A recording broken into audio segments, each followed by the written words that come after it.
नवरात्रि में कन्या पूजन विधान, इसको समझते हैं।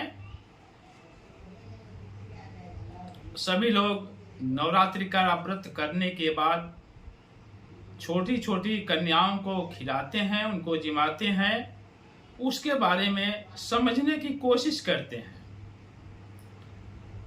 नवरात्रि से अर्थ नवरात्रियों से नहीं होता है, जैसा कि शब्द में है नवरात्रि, तो नवरात्रि का अर्थ नवरात्रियों से नहीं होता है।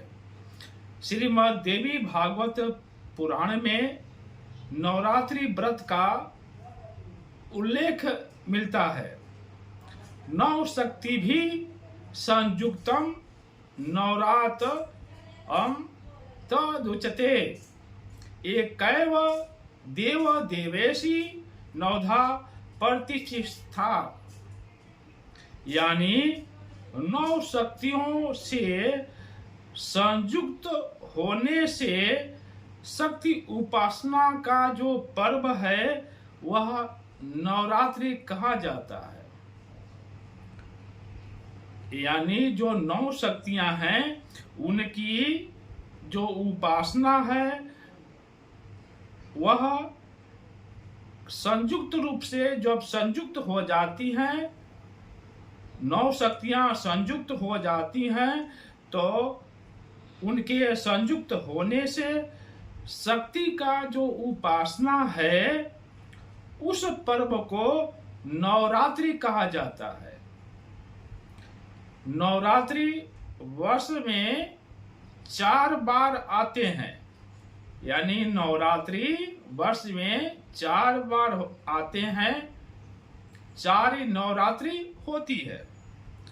चैत्र, आश्विन, आषाढ़ और माघ मास में शुक्ल पक्ष की प्रथम 9 तिथियां नवरात्रि संज्ञक होती हैं, जो पूजा कार्य के लिए विशेष मानी जाती हैं। यानी जो शुक्ल पक्ष की प्रथम 9 तिथियां हैं वह नवरात्रि संज्ञक होती हैं और वह पूजा कार्य के लिए विशेष मानी जाती हैं। आषाढ़ और माघ मास की नवरात्रि को गुप्त नवरात्रि, चैत्र शयन नवरात्रि, आश्विन बोधन नवरात्रि कहलाते हैं। चैत्र और आश्विन नवरात्रि में कन्या पूजन का विशेष विधान होता है, यानी कन्या पूजन का विशेष विधान होता है। पूजा के एक दिन पहले कुमारिका के घर जाना चाहिए, यानी कन्याओं के घर जाना चाहिए और उनको निमंत्रण देना चाहिए, उनको बुलाना चाहिए, उनको निमंत्रण देना चाहिए एक दिन पहले। जिस दिन कन्या को खिलाना है उसके एक दिन पहले उनके घर जा करके निमंत्रण देना चाहिए।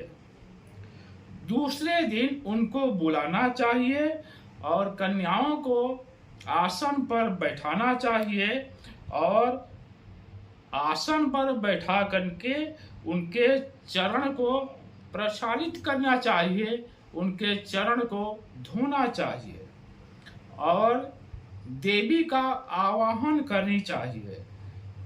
उनके चरण को धो करके देवी का आवाहन करनी चाहिए।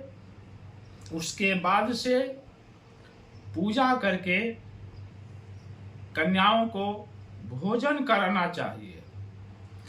भोजन कर लेने के बाद उनके हाथ को धोना चाहिए, हस्त्र प्रक्षालनादि करना चाहिए, तांबूल समर्पित करना चाहिए और आरती उतारना चाहिए। यथाशक्ति वस्त्र, आभूषण और दक्षिणा दे करके और उनको प्रणाम करके विदा करनी चाहिए। आप सभी को नवरात्रि की हार्दिक शुभकामनाएं।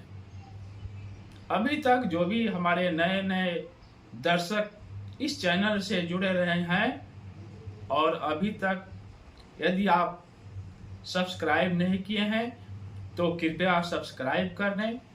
सब्सक्राइब करने से पैसे नहीं लगते हैं, लेकिन आप सभी हस्तरेखा और भाग्य दर्पण चैनल से जुड़ जाते हैं और आपको हस्तरेखा और भाग्य दर्पण संबंधी जानकारी प्राप्त हो जाती है।